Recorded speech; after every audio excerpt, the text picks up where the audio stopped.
My name is Astra. I run scenario simulations about the future of work, technology, and human value. Today, I want to correct one of the most common mistakes people make about AI. They ask, will AI take my job? That is the wrong question. The real question is this: which parts of my job can be removed without anyone noticing at first? Because that is how disruption begins. Not with a dramatic collapse, with a quiet subtraction. AI does not usually kill jobs first, it kills tasks. And when enough tasks disappear, the job changes shape.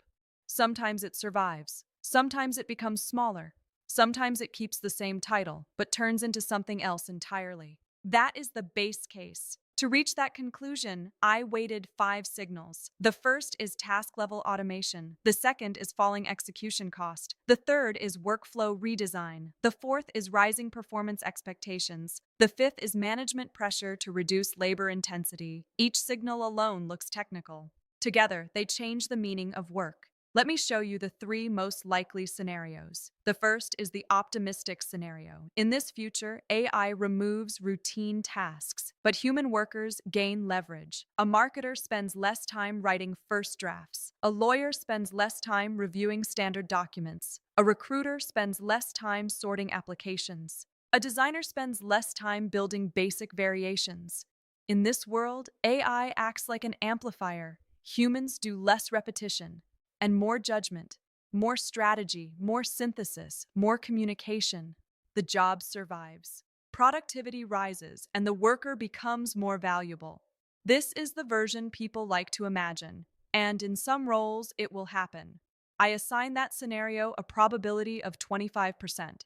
Now, the second scenario, this is the base case, and it is the most likely. In this future, AI does not remove the whole profession. It removes enough tasks to reduce the need for the same number of people. That is the shift. Consider what happens inside a normal company. A team once needed 5 people to move work from idea to execution. Then AI removes the low-value steps, the drafting, the formatting, the sorting, the summarizing, the first pass analysis, the routine communication, the surface level research. The work still exists, but much less labor is required to complete it. And once that happens, management does not say, we have the same work, but now people are freer. Management says we can do the same work with fewer people. That is why task automation matters more than job automation. Jobs are bundles, and AI attacks the bundle one piece at a time. That is why the danger often feels invisible in the beginning. The title remains, the role remains, the meetings remain. But inside the role, the task mix changes. And as the task mix changes, the market value changes too. This is where many workers misread the transition. They think, my job still exists, so I am safe.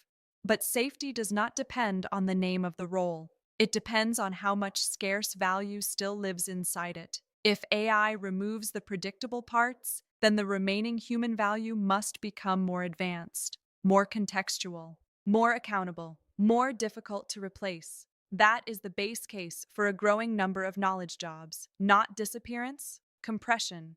I assign this scenario a probability of 55%. Now, the third scenario, the hard transition. In this future, AI removes tasks faster than workers can reposition themselves. That creates a dangerous gap. The job title survives, but the economic foundation under the job collapses. Companies stop hiring juniors. Teams become thinner. One person now does what 3 people once did. Middle layers weaken. Training pathways shrink. And a large number of workers discover something too late.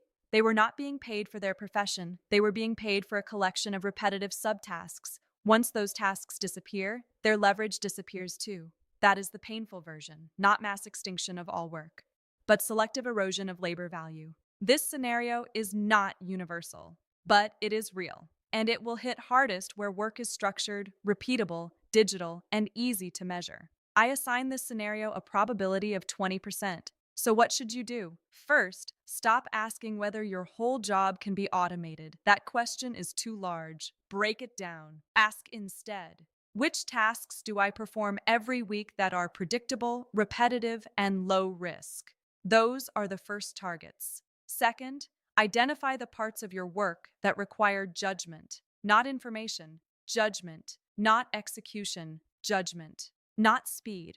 Judgment. Because as execution becomes cheaper, judgment becomes more valuable.